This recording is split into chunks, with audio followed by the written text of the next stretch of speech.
So I said, hey, I go, is this where you came up with the idea for the bit? He goes, right. And then he pointed to where he was when he saw the sign, and this is right here. Oh, wow.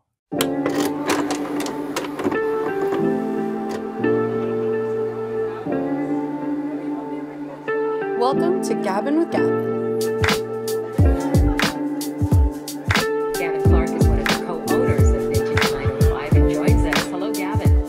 Gavin Clark has been selling vintage clothing in downtown Whitby for over 3 years.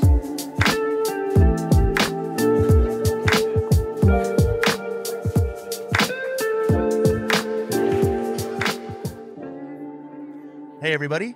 Welcome to, this is episode 6 of the Gabbin with Gavin podcast. I'm joined by a very special guest today after we worked out a little bit of technical difficulties. Wayne Federman is joining us. Oh. Yep, I'm right here. Sorry, I'm dealing with some stuff. Yes, this is here. You're in my house. Welcome to my home. Wayne is a comedian, an actor. He's a professor at USC, a biographer, an author, a comedian, historian.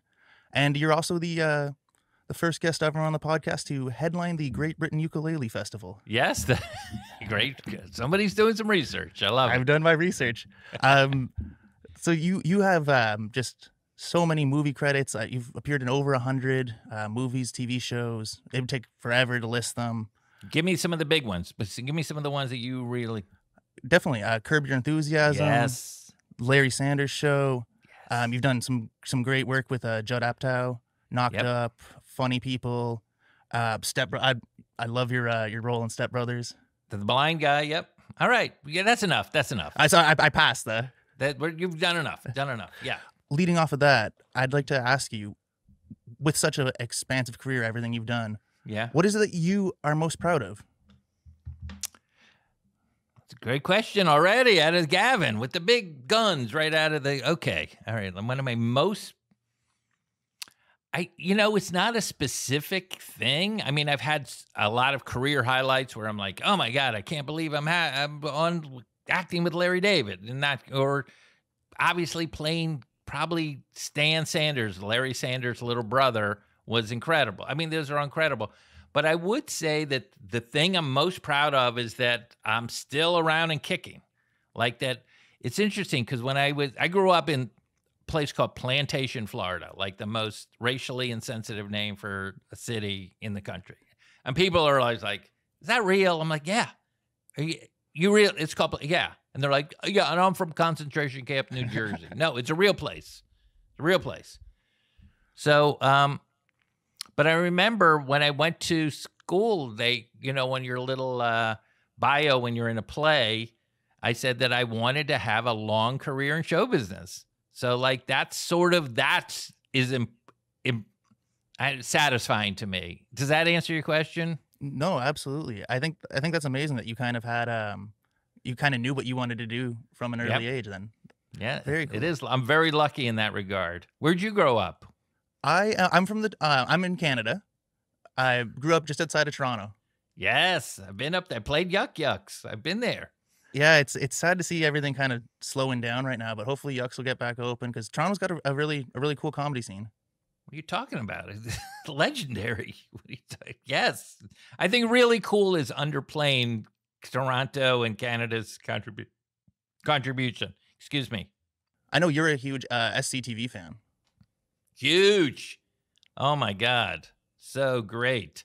I was just talking about Rick Moranis' impression of George Carlin in the later seasons because I'm working on a documentary about George Carlin. It was just like amazing. He was so good. That crew was incredible. I mean, obviously to this day they're still killing it, all of them.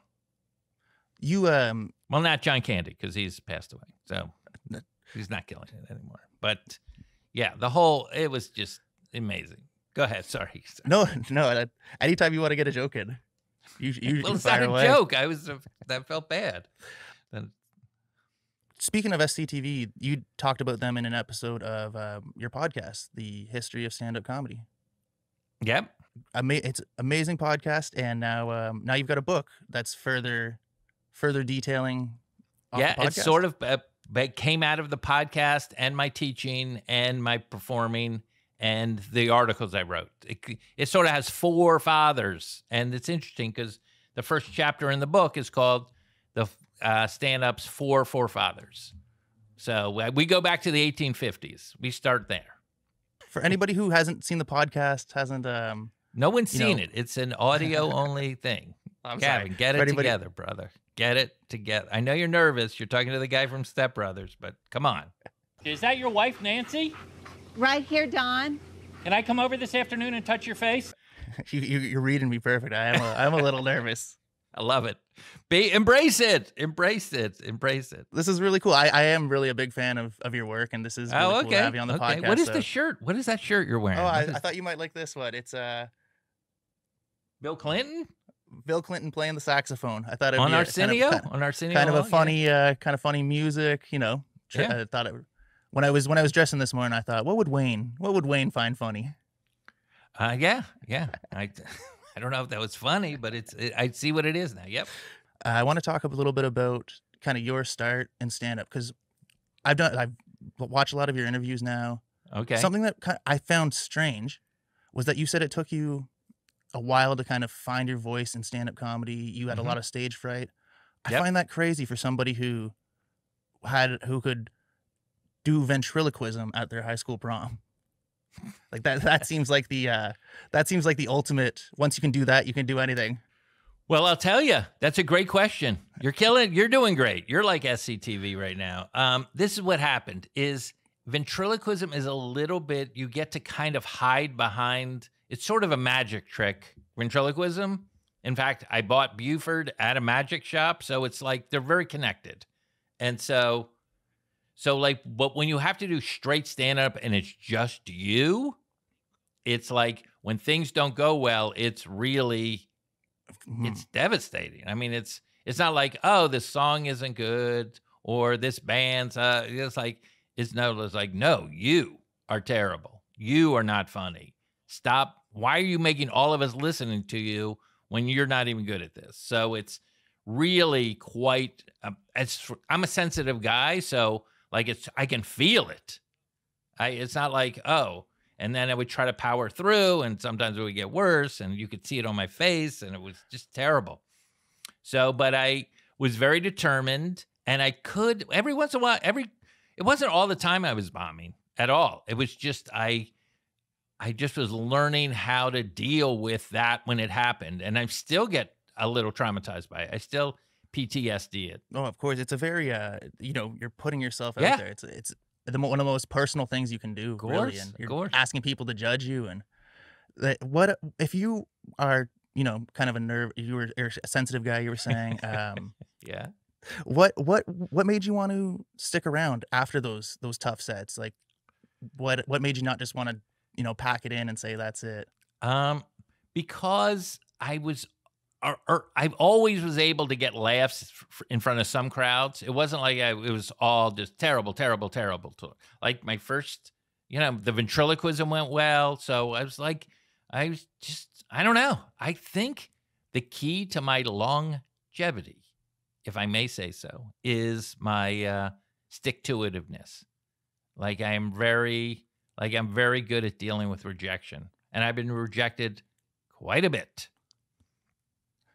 It almost reminds me of like that Michael Jordan quote where he talks about all the shots he misses, all the games he lost.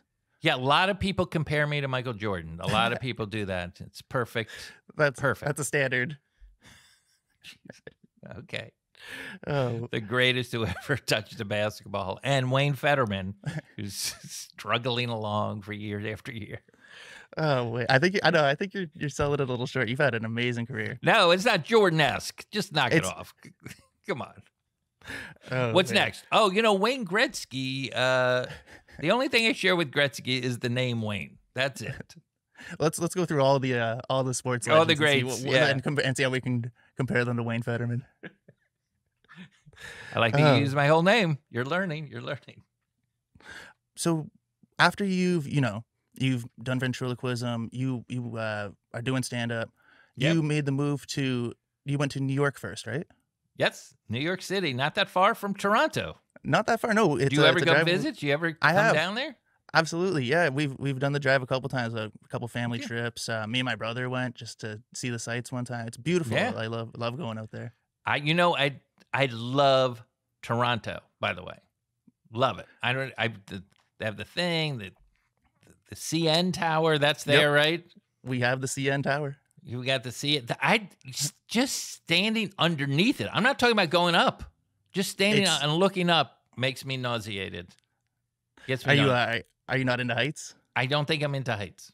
So, and I fly all the time, but for some reason, just the structure of it just it was devastating. But no, your city is clean, and I hate to say this, has a lot of food that I love. Well, let's talk about that. What's some of your what are some of your food pleasures? They have like barbecue, you know what I mean? Like they have like real food. And I was like, oh yeah, we're doing it. It's very there's very like multicultural areas. So you can get, kind of whatever you want of the good versions of it in Toronto. It's a I remember when I was Yuck Yucks, they had a I don't know if it's still there. It's called the Second Cup of Coffee. Do they still have those? Oh yeah, Second Cup. Yeah. What are they? What's the name of it exactly? Second Cup coffee. Yeah, and I was like, man, that is a city that loves their coffee. Like, okay, we're not even going to deal with your first cup of coffee. That's another place. But if you're in the mood for more coffee, come to us. We're the second. Like, that is incredible. I love it. It's the post coffee spot. Exactly. Like, you guys are in. You're serious. I know you have that. God, I want to say Timmy Horton. Am I close? You got it. You got it. Tim okay. Hortons. Yeah, every corner pretty much. And the donuts. Oh, it's just right up my. Anyway.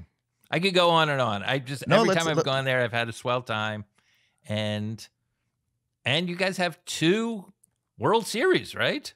Back to back. That's right. Yeah. Joe Carter, right? Absolutely. Touch them all, Joe.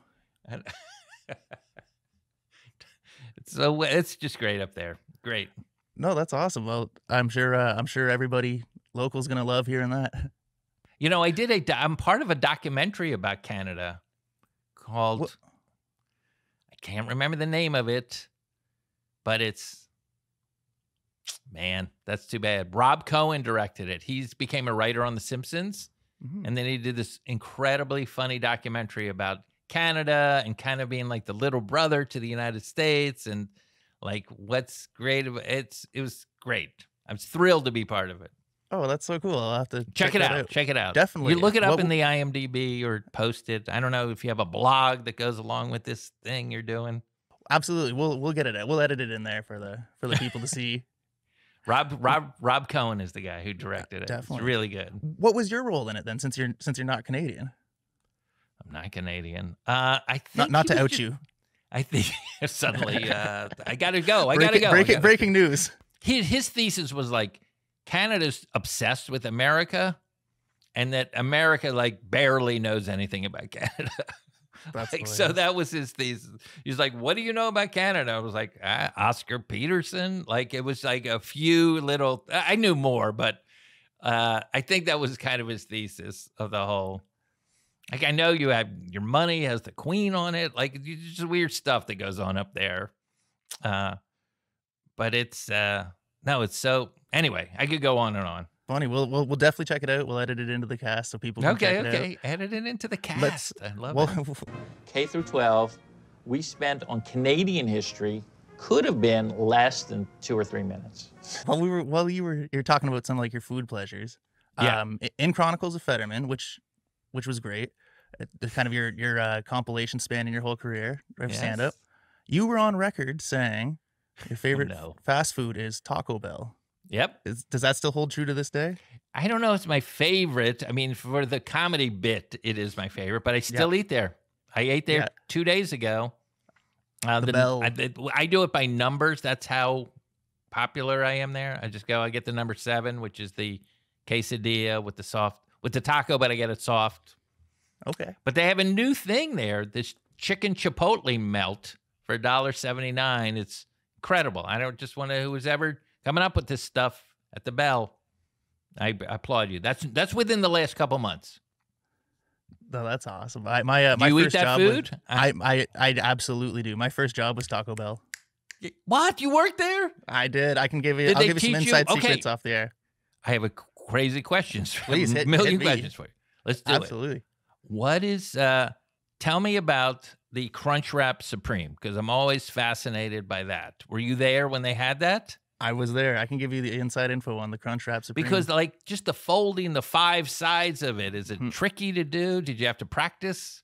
the trick is they use a different size burrito than the actual burritos they make. Mm-hmm. So say that you have a 12-inch tortilla for your Yeah. standard burrito. Yep. Crunchwrap Supreme is a 14-inch tortilla. That's how they get it, so it can wrap around the So it the can hard wrap shell. around all of that? Okay. Yep. So yeah, 5 folds. It's the folds aren't as hard as you might think. It You know, a looked couple like days that- training. Yeah, I mean, I look at it like it's like a Chinese star. So like you could wing it across the room. It could it could lodge in someone's neck. It's a weapon. It's so, I love, oh man, how long did you work there? I was there for about a year in high school. I love a few of my friends were the managers there, like a couple guys a couple years older. Yeah, It ended up being just such a fun job, and like I loved it. Were you They on had the a very- line? Were you on I was the on line? the line. I took cash. I did it all, Wayne. Okay, there's a bit I've been trying for years to crack on Mm-hmm. Taco Bell because I love it so much, which is the sour cream out of the caulking gun. Yep. That is my favorite, like Henry Ford assembly line efficiency move. Just like you grab it, squeeze it. Is it one squeeze? What is the deal with the? That is a great question, by the way. This is, when I was I'm into preparing my Taco Bell. when I was preparing my notes, this is not where I thought we would be going. Yeah, but, yeah. but I love it. At ours, we actually had the sour cream gun, but we Mhm. also had one for guacamole, and I believe there was a salsa one as well. A salsa gun? I want to say so. Yeah, Yeah. it just to keep efficient for the burritos and that. Yeah, So it was. good. It worked Sour surprisingly well. cream out of a gun. Just I can't believe I can't craft a comedy joke around that. I've tried. I'm gonna keep going. I'm not gonna stop. You could adjust the pressure for how hard it Mhm. would shoot out. I love it. I love it. Thank you. Okay, I have one other question. Please. Is there a limit to how many mild, hot, or super hot? So fire, I think fire is the hottest, right? Yes. Is there what if someone came in, ordered a couple tacos, and was like, I need 20 hot sauces. What do you say to them? It must be per case because depending on who you get, because I would just give them the 20 fires. You would? Okay. Yeah, I would. I was not stingy with the fire sauce, but I go some places they'll only give you 2 packages. Yeah. Yeah, it must just be per place depending on how they take the inventory. Ours was Unfortunately, very, they know me. Gavin, they know me at my Taco Bell. It's sad. It's like Cheers when you go into Taco Bell. Yeah. But Wayne. it's so good. It's so good. I can't argue with you there. Yeah. Well, should we just keep going on Taco Bell? No? Yes. Whatever you want to do. You're in charge of this thing. No, this has been a ton of fun. Something like I've watched a few podcasts and I haven't heard anybody ask you about this yet. You wanted a big commercial role for you. It was Hertz Rent-A-Car. Yep. And I believe you were the spokesperson right after O.J. Simpson. That is 100% correct. I wasn't the spokesperson. It was the campaign that came after they let go of O.J. Simpson's, which was, he was like running through the airport, jumping over, go Juice, go, that kind of thing. And yeah, so we were the campaign. So in a sense, O.J. had a motive to take me out. So I'm lucky I'm alive right now. Allegedly that he was found innocent of that. Yes, that was incredible. It was called Not Exactly. It was like you can rent from Hertz or you can rent from Not Exactly. And so I was the Not Exactly guy. I talked about this on the Tonight Show years ago that I was cast a lot of times of the guy that used the product that they weren't advertising. So I was like, I'm renting obviously from Avis or some other place. So I'm Not Exactly. There was a Holiday Inn spot. I'm like at Motel 6, you know. The theme was, I can't believe I'm saying this. look at this guy. If you don't want to look like him, use our product. So that was me for years. For years, I did that. What kind of roles do you go for? Like, what do you play? Is there? I'll tell you. I usually play, well, now it's like middle-aged guys. I usually play dudes who are smart and damaged in some way. So they're like passive-aggressive, or they're blind, or so it's usually that kind of guy. But sometimes it's just like a regular dude.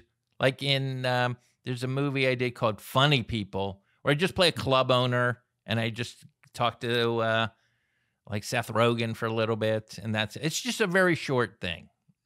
I'm sure you know. If you've listened to my podcast, what do I call these roles? What do I call them? Federman and out. Yeah, got it. Say it again, because I want to hear it the Canada way. The Federman and out, eh? Out? No, you don't have to say it. Out. Let me hear out. Okay. Do we do it out? Is it more? Yeah, yeah. You say out, but that's funny. That's how I thought we were saying it, but you're not. Yes, so I do a lot of those. So it's not like I'm starring in anything. There's no reason. Yes, I'm not starring in anything. I support. I help a little bit. Has there ever been potential to like develop a show based around you or anything? Because I like, especially your life, right? Like you've done so much. You've seen. Not really. The industry is, they like me. I don't think they love me. So, and I'm in no way am I complaining. I'm thrilled at this career. And like when you said it at the beginning with the 100 credits, it just made me feel like, oh yeah, okay, I've actually done some stuff.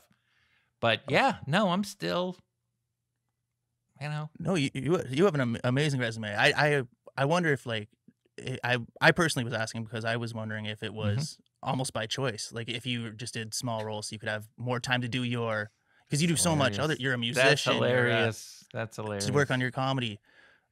No. The Federman and out is just something you've adapted. It's not my choice. It's like that. I'm scraping by to get those things. Yes.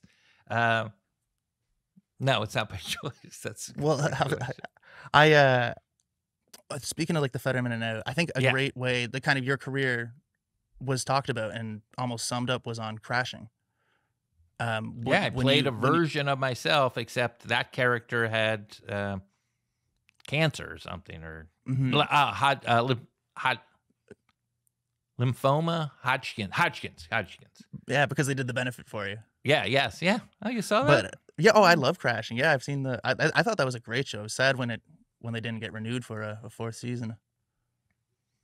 I thought incredible. I really like. It's. Wait, it was do cool you do stand up too? I do. Yeah. Oh, I'm very new. I've only been going for about a year, and with the pandemic and everything, but perfect time to start when there's no close. Exactly. Nice move, Gav.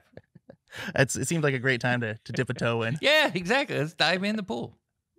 But on Crashing, Pete, you're one of the first guys who was kind of nice to Pete at the cellar. Right. He described you as, you told him kind of you do the one scene in a movie, and he said he's always invested in your character and he always wants to find out more. I thought that was just kind of a perfect way to sum it up for you, because I think a lot of people do feel that. When I told people we'd be talking to you, they said, I know him from this and that, and I think people do relate to you. Well, you're making me feel very good. I appreciate it. Do you feel that's a way people feel, and that was a good way to describe it? And also, what was Crashing like? Because I am a huge fan of that show. And it was another one of those things where it was just like I was thrilled I was on it. It was about stand-up. I've dedicated my whole adult life to it. And that I got to be part of that story was ridiculous. I was thrilled when you think he was on that show, and, Burr and all, Mulaney, and it's just that I was part of it in a small way. And I was thrilled, thrilled to be on it. Happy to help Pete out and play a version of myself, which is, that's the greatest. It wasn't, a few people did reach out and were like, are you really sick? Because, they really explored Artie Lang's heroin addiction on that show. And that's a for real thing. He is not, he's an addict. So they were like, is this real? I'm like, no, I'm fine. The show did do a lot of blurring the lines between Yep. reality and like you played Wayne. Played Wayne Federman. Yeah. Yeah, like it's great show. You were great on it. Thank you. I think your first television appearance, 1978. Is that correct? You got into a little roast with Bob Hope. Oh yeah, yes, that is true. Yes, I guess that is my first TV. That is my first national television experience. Yes, but I was just in the audience. I was just an audience member, and they were like, "Does anyone have any questions?" And I raised my hand, and I insulted him, and then he insulted me back, and it was great. You do so many shows, and when you do a big show like the Academy Awards, do you still get nervous? I'd get nervous if I was dressed like you, I'll tell you that. Obviously somebody you would have looked up to at the time. And yes, he's one of the most important persons in the history of stand-up. I wrote a book about the history of stand-up. He's in it quite a bit. What was that like getting to speak with him? Again, I was, you could see, okay, there's a great, you could see how nervous I was, right? So it was like I was a nervous wreck, and I took a swing, as they say in the comedy business, and got a little laugh, and he enjoyed it. So I don't know. I just thought it was great. I was nerve-wracked. I told you I'm a nervous, sensitive guy. It's really surprising I picked this field. That is kind of crazy when you think about it. You're doing something where you're just always putting yourself out there for people. And I know. Can I talk to you about a comedian, not myself, enough about Wayne already, named Jacqueline Novak? Do you know who that is? She is, you may not, but she's a young comedian, maybe not even that young. I think she's in her 30s. And she did this one-woman show called Get on Your Knees, and it's about sex, and it's so elevated. It's like poetry. It's just beautiful. The language, the ideas, it's just, you would think it would be, this is about sex, but no, it's incredible. And I talked to her once, and she's like me a little bit. She's like, she gets very self-conscious. She's like that's a big part of and she really embraces. She's just like, that's what I am. I'm going to be self-conscious and super aware of myself. And that's always death when you're trying to do stand-up. You want to kind of just be in the moment and just here, like us right here, us now. So there's many, and it just made me feel like, there's a lot of comedians that deal with this, because it seems like a lot of comedians just stroll on stage with a certain bravado that you're just like, whoa, this person is in charge. I'm going to have to listen to what he's, But there's some of us sensitive people. I can hurt inside. Of course. What sort of advice would you give to younger comedians who maybe who feel that same sort of way, are sensitive and have a tough time dealing with crowds and bombing? And well, it's the same stupid advice I always give, which is just, you have to keep doing it. You have to it's like swimming or something, or you can't kind of learn how to do stand up without a crowd. So that's part of it. And also, somebody gave me some advice that I thought was pretty good, which is any great comedian you've ever seen, Steve Martin, Richard Pryor, Bob Hope, I know you don't like him, but still, John Mulaney, I don't know who you like, Bill Burr, Silverman, Margaret Cho, they all have bombed. So whenever you bomb or you have just a bad set, just go I'm in some pretty good company. That's perfect. Thank you for that. I'm sure people are going to appreciate hearing that. Yeah. Gavin, so when you're bombing it, you're just like, hey, this is something Robin Williams did. All right. We've so far compared you to Michael Jordan. Now we're comparing me to Robin Williams. Robin Williams, exactly. Gavin Clark, Robin Williams, same sentence as far as comedians go. Hey, look, you're doing the same thing. You're trying to get laughs on stage. It's been not to talk about me, but it's empowering. It feels great to go up and it's such a scary thing to do those first few times, and then once you can start having fun in that, it's fun. That must be why you've had a comedy career that's gone decades, right? I have a great quote in my book. May I read it from you? I'm not pushing the book. I'm not pushing it, guys, no, please. But this just has to do with this whole thing. Okay. The book it's the same stupid advice from Mark Twain to Dave Chappelle. This is Jerry Seinfeld, who's probably made more money than anyone who's ever done stand-up, okay? To me, my whole life is a vacation. I have more fun when I'm working than when I'm not working. I get paid to joke around. Perfect. Come on. That applies, right? Absolutely. Yeah. You get paid to, or not paid at this point, but you get to, you will get paid to joke around. It's incredible. What else can you ask for, right? Like that's kind of the Good dream job. when you're a kid. That's all you They want to all, it's one of the best jobs. It's one of the best jobs in the world. That's why it's hard to get famous, because so many people want this job. Want to do it. Mm-hmm. Yeah. I love that quote. That was Thank great. you. I want to ask you a kind of a question based off of that. Yeah. I read an interview between Seinfeld and he was on Howard Stern's show. Jordan, we're comparing me to Robin Williams. Robin Williams, exactly. Gavin Clark, Robin Williams, same sentence as far as comedians go. Hey, look, you're doing the same thing. You're trying to get laughs on stage. It's been not to talk about me, but it's empowering. Like it feels great to go up and like it's such a scary thing to do those first few times, and then once you can start having fun in that, it's fun. That must be why you've had a comedy career that's gone decades, right? I have a great quote in my book. May I read it from you? I'm not pushing the book. I'm not pushing it. No, guys, please. But this just has to do with this whole thing. Okay. The book is the history of stand-up comedy. From Mark Twain to Dave Chappelle. This is Jerry Seinfeld, who's probably made more money than anyone who's ever done stand-up, okay? To me, my whole life is a vacation. I have more fun when I'm working than when I'm not working. I get paid to joke around. Perfect. Come on. That applies, right? Absolutely. Yeah. You get paid to, or not paid at this point, but you get to, you will get paid to joke around. It's incredible. What else can you ask for, right? Like that's kind of the dream when you're a kid. That's all you want to do. It's one of the best jobs. It's one of the best jobs in the world. That's why it's hard to get famous, because so many people want this job. Want to do it. Mm-hmm. Yeah. I love that quote. That was great. Thank you. I want to ask you a kind of a question based off of that. Yeah. I read an interview between Seinfeld and he was on Howard Stern's show. And in that he was talking about how Seinfeld, that is, he was never present. Like even when he's doing stuff he loves, like when he's with his kids, he's with his wife, he's always thinking about jokes, thinking like, how is this funny? Like, is this something I can make work? Do you find that as just a career comedian? Well, I mean, let me say, when I'm hanging around with Seinfeld's kids, that is true. I am basically thinking about. Yeah, in a way, yes, just because even in this conversation we're having right now, like I'm just wired to sort of try to mine some comedy. I just love going through life, like that. So, yeah, but I think I'm pretty intense I think I'm pretty present when I'm with people. So Awesome.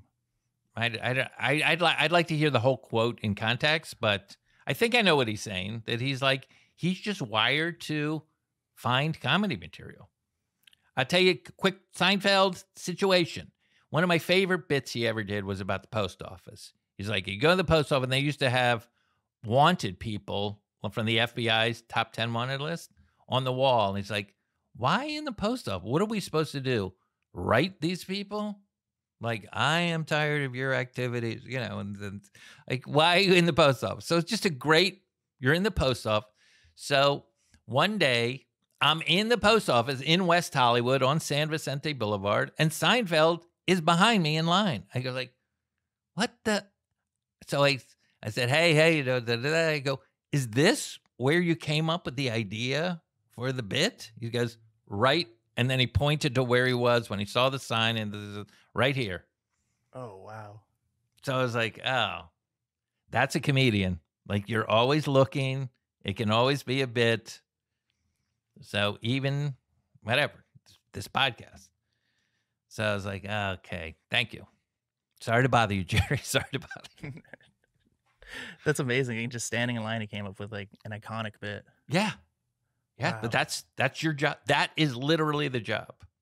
That's the job for an observational comedian. Some people like to look inside and like, oh, Would you consider yourself an observational comedian? Yes. Yep. Primarily, yes. I'm primarily observational.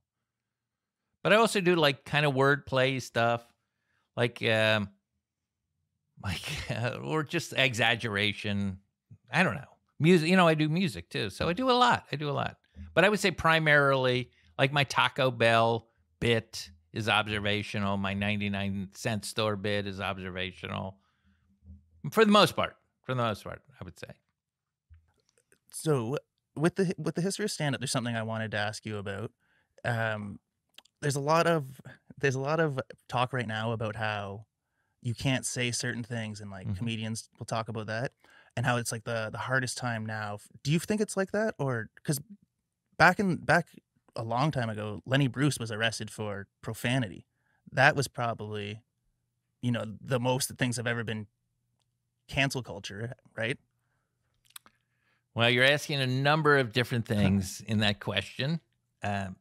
First of all, there's a comedian, as we used to call them, named Mae West, who did a show that with a lot of, I think it was called Sex. She was not only arrested for obscenity, spent 8 days in jail. Wow. That's something Lenny Bruce never spent 8 days in jail. So this has been good. That's 1927. So this has been going on for a long time. So yes, it is. Yes, it's trickier now because audiences can talk back to you. It used to be that they had to either just enjoy the show or walk out of the show, or and they'll ride home like, that guy sucked. I hated, he was too sexist or something. But now you can get some feedback, and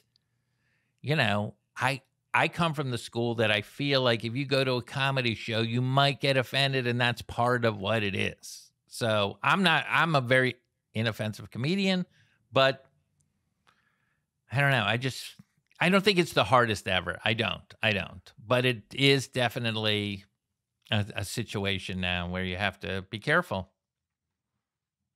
for good and bad. But I'm going to quote George Carlin on this, okay? Please. And this might be a paraphrase as opposed to a direct quote, because this was going on in the 90s.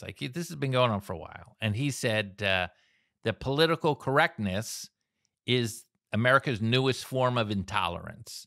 And he said it's especially pernicious, which means horrible, because it comes under the umbrella or the guise of being tolerant. So it's like it's being presented as like, oh, we're just trying to be nice. But instead, you're basically telling other people you can't say these words no matter what your intent is. So I kind of agree with him on that. But I've never been, my comedy is so inoffensive. No one's really, I haven't had a problem yet. No hashtag cancel Federmans or not yet. Anything like that. Not yet. Not yet. We'll see what happens with this podcast. Yeah. Let me ask you this then. What's your dream role? You mean in movies? Yeah, in a movie, TV show. Is like, what if somebody was drawing something out, based around you from scratch? What would you like to play? What sort of role? What sort of genre? I think I would like to be on television. I think I would make a great put upon school teacher who gave up their dreams to be a teacher and lives with that. And I think that would be a funny guy, but also oh, he missed his boat. I always like those kind of stories. So I think that would be great for a TV series. And for movies, just the divorced dad who's teenage or 21-year-old daughter after she graduates college comes to live with them, and that kind of thing. Move in. What do they call that? Somebody moves in. Yeah, that would be like a move. But here's the crazy thing: I wrote a screenplay, not for me, that's a horror movie. So who knows? I have a vehicle for Wayne. There's got to be a role in there for you somewhere. If you can't get cast in your own movie, we got to talk to we got to talk to your agent. It's an interesting question. That's kind of the way I see it. Does that sound like something you think I could do? Hey, if I had some production power, I would greenlight it. What about your brother Ross? Does Rossi, he have any? we'll get you guys connected. He's after the already show. engineering podcasts. Incredible. Yeah. What do you watch like in your free time? What's stuff that you? What are some of your favorites? It's mainly sports. Mainly Yeah. sports. Yeah, and then I'm a movie guy, so I really miss going to the movies.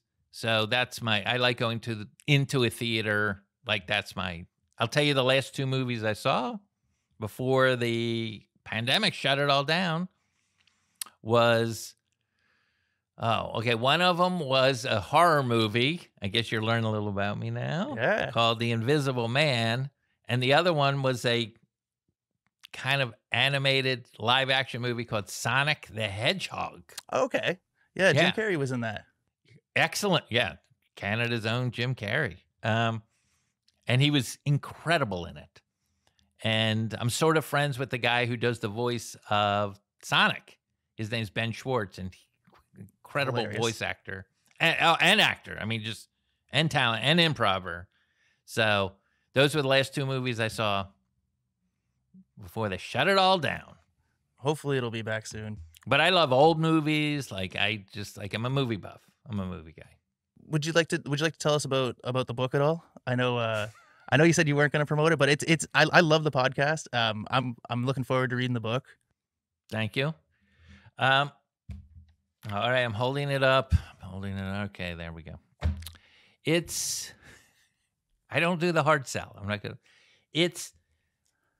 If you're interested in stand-up comedy in America, I mean, I do mention Jim Carrey quite a bit in this book, but it's mainly about America because he started Yuck Yucks and then came to LA to become a star. And he'd already done a film in Canada. He was already, but there's an amazing part that I talk about what happens to him in 1994, that he releases 3 movies in the same year. And I feel like no one else in the history of comedy or stand-up, no one has come close to having 3 huge hit movies in the same year, which are like Mask, Ace Ventura, and Dumb and Dumber. So crazy. Yeah, so and then by the end of it, he's the highest paid actor in Hollywood. Wow, it's absurd. So that's just part of it. So I go start before vaudeville and what people were doing to do comedy and doing kind of a stand-up. Stand-up wasn't, the term didn't come around until 1947. And so there was 100 years almost of stand-up before then. And then obviously since then.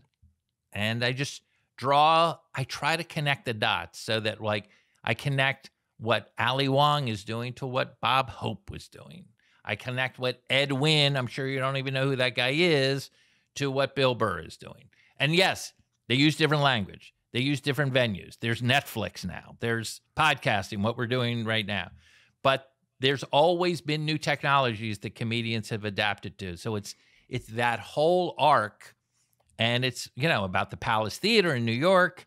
And it's about the Catskill Mountains and Miami Beach. And when Vegas started, Vegas was nothing and then starts in the 40s.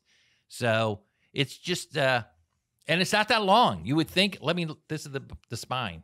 It's not that long. It's like 160 pages. So it's not like 500 pages and a slog. And people seem to be really enjoying it. And I loved writing it. Loved it.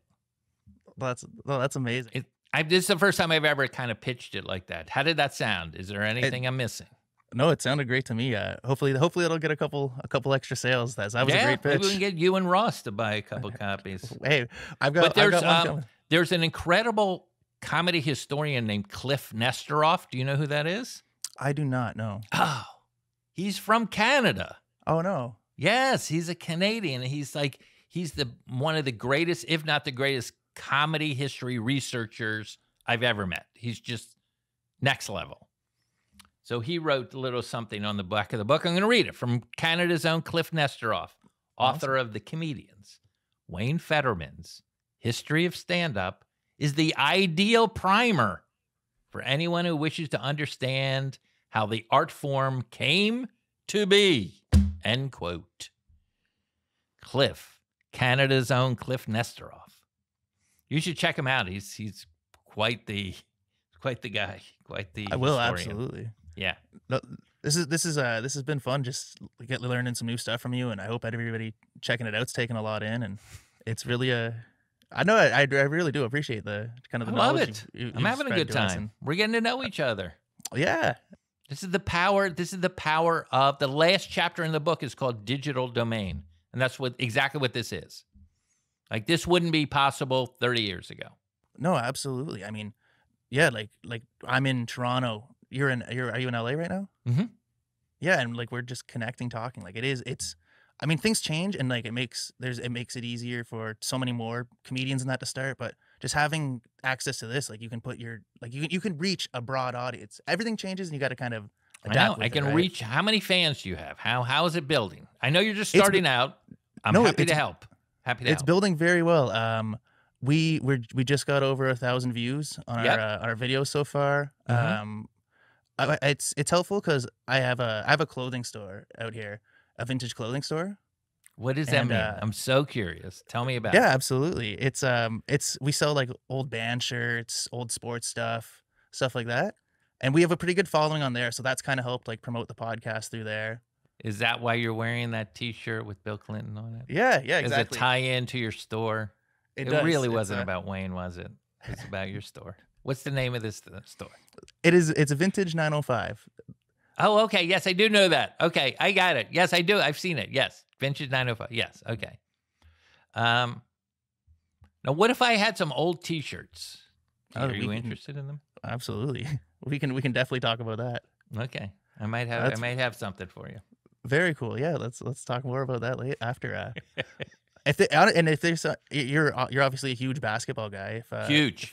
If we ever get any like older basketball stuff, I could definitely let you know and get it over to you. I love the way immediately this segged into you, charging me $75 for an old. Now I'm doing the Bernard hard sell. King. Yeah. T-shirt. Oh, I've got a couple more things I'd like to ask you if you don't mind. Let's do it. I'm here. I have plenty of time. I know you think I'm this crazy busy guy. I'm wide open. Let's do it. Could you tell me more about the George Carlin documentary that you're working on? Is it film? Is it a book? It's the same people that did the Gary Shandling documentary called The Zen Diaries of Gary Shandling. It's going to be on HBO probably in March or April of 2022. So about a year from now. And it's just it's done partially with his daughter, Kelly. And we look at one of the great stand-ups in the history of stand-up. I mean, talk about prolific. The guy did 14 HBO specials. When did you know this was a project you wanted to work on? Was it when you were doing research for the book now and or was it something you've always wanted to? No, I heard about the project, and then luckily there's a guy named Judd Apatow who may have heard of him. Directed me in some films, produced that series Crashing. Loves Wayne Federman for some reason. I have no idea. And it was like we had worked together on the Gary Shandling. I was a friend of Gary Shandling. I wasn't a friend of Carlin's at all. And he was like, do you want to be part of this project? And almost before he said project, I was like, yes. That's how fast. That's how fast and desperate I am. He's like, I don't care about what the money is. I want to be part of this. This is incredible. I mean, I remember Carlin from when I was a kid, and his first albums. The ones before he was a hippie. I remember that album.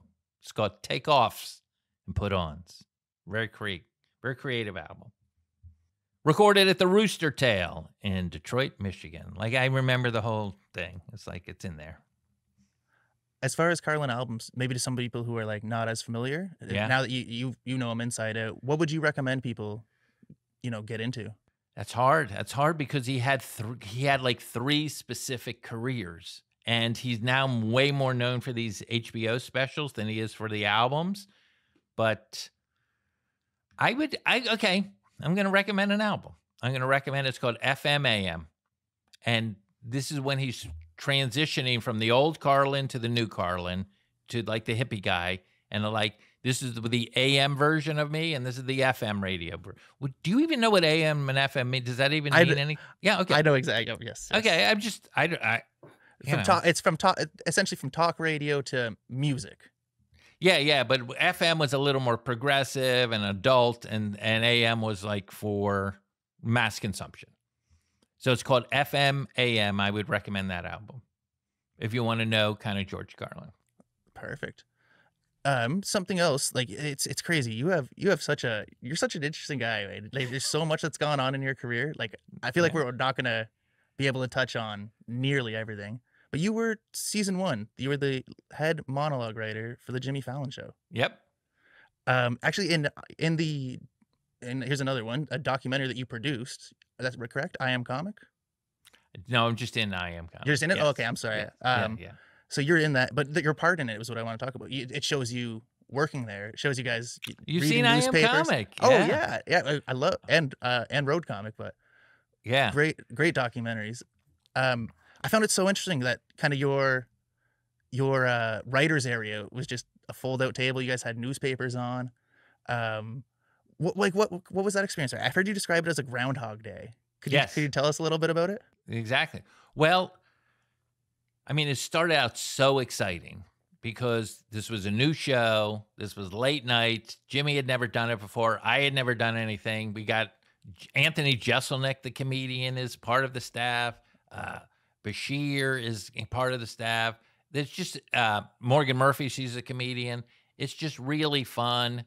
And we're just, little engine that could. And it's just great. And I would say for the first 6 months, it was just a thrilling roller coaster ride of like, oh, we're doing it. Oh, look, one of our jokes is in the New York Times. Like, this is great. And Jimmy's getting better at doing monologues, and it's really hooking in. And then at about, classic Wayne, about 6 months in, I was like, oh, I just did this job yesterday. And then it was like, reset, hit the button. I got you, babe. Start over again. Another jokes. So it started to become a little bit of a grind for me because I'm like, I'm not super disciplined in the like get up at 8 o'clock in the morning and write jokes, until 10 and then judge other people's jokes and put it together. It's just, I like want to do other things. So I would say I was great at the job for the first 6 months, and then I was good at the job, but not great. And I was a little burnt out. It is such a different thing than stand-up, right? I know. People do late night. They're on it for like 20 years, and they get burned out after 13. I'm like, after 6 months. It's I mean, like usually you get your joke, you work it, you do rooms, and you try to improve it. It must have been so strange writing a joke, even if it's something you loved, and then it's basically tossed out the next day. Yeah, it is that's an excellent reason. I don't think I was good for it because it felt disposable. And like even earlier you spoke about my that album, The Chronicles of Federman. Mm-hmm. Like those are jokes. A lot of those jokes I would never do anymore, but like I feel like they still have a life, and this is the absolute truth. They get played on Sirius Radio. Like jokes I did in the 80s get played on Sirius Radio, making people in 2021 or 2021, what do you say? 2021, I would say. You say 2021? Yep. Yeah. I say 202.1, but everyone has their own style. That's my point. That was a joke from the Chronicles of Federman. That's a classic Federman joke from the Chronicles of Federman. I was doing a callback for you. Thank you for playing along. I was gonna say something I really love about Chronicles of Federman is how if you get just your regular special, it's recorded at one spot, and it's very smooth. I enjoyed how it was the Chronicles of Federman. It was different clubs, different audio. It really felt like it was a kind of a journey through your career. All right, you want to do another hour? Because that's exactly what I was going for. Like what you said there that's exactly what I was going for. Thank you for listening to that thing. Yeah. I wanted it to be kind of a unique experience. Like, you can hear my voice change and like my confidence get better a little, right? Yeah, absolutely. I love it. Thank you for listening to that. it was cool to see as somebody starting out in comedy and that too, just to watch your career evolve. And yeah, Chronicles of Federman, everybody, you go check that out. I'll do the hard sell now. Thank you. I want to ask you something just kind of fun. I'll wrap it up because I know you are super busy, even though you're playing it down. You've done like so much. You've worked with so many amazing people. Obviously working on Jimmy, like you would have been around so many. I don't know why I said Jimmy. Well, working on with Jimmy Fallon, you were on around so many stars. What makes Wayne Federman starstruck? Has there been a moment where you were just, I can't believe I'm in front of this person? Yeah. I mean, I've spoke about it. There was one moment where I wrote some comedy with Mel Brooks, just the two of us. And that was out of body crazy. So that would be one. That's probably the biggest looking back. Although I will say, I would say what I spoke about earlier, the Larry Sanders Show, playing Gary Shandling's brother was just stupid and ridiculous, and thrilling and beautiful, and it was just beautiful guy. And then riffing with Larry David, because I think he is a genius level comedian writer. And to be able to kind of like stay in the arena with him a little bit was very satisfying for me. So, but I don't know if I was super starstruck, but those are like career. I would say the Mel Brooks thing was, I'm trying to think if there's any, and maybe a little that Bob Hope thing that happened in 78 when you were, what year are you born? I'm a 89. 89. So you're not, Yes. yeah. So I'm not 11 years before you're born. That's, yeah. Wow. What a career, like looking back at it like that. That's such an amazing journey you've been on. This is something I tell my class. You ready? I look at stand-up comedy like a huge swimming pool. Have you heard this? No, I've not heard this yet. Okay. This is the way, and this is I look at it like a huge metaphorical swimming pool, okay? Just like huge. And there's a deep end and there's a shallow end.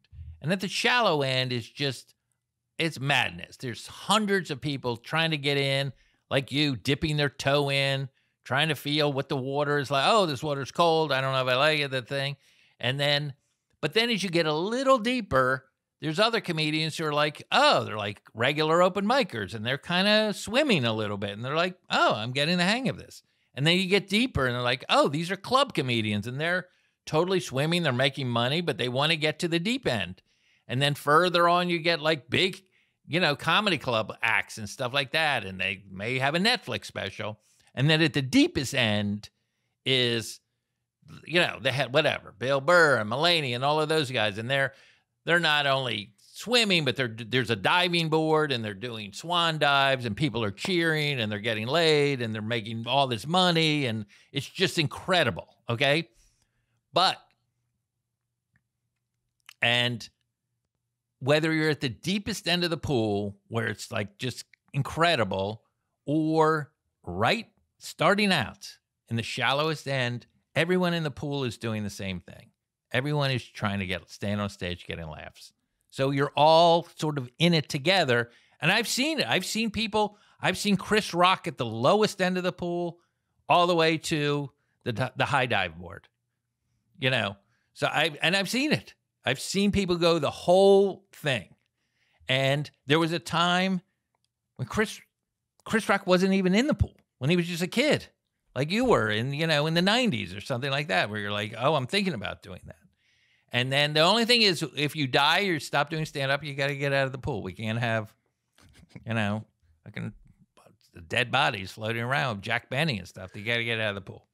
So, but the people in the pool, that keeps changing generation after generation.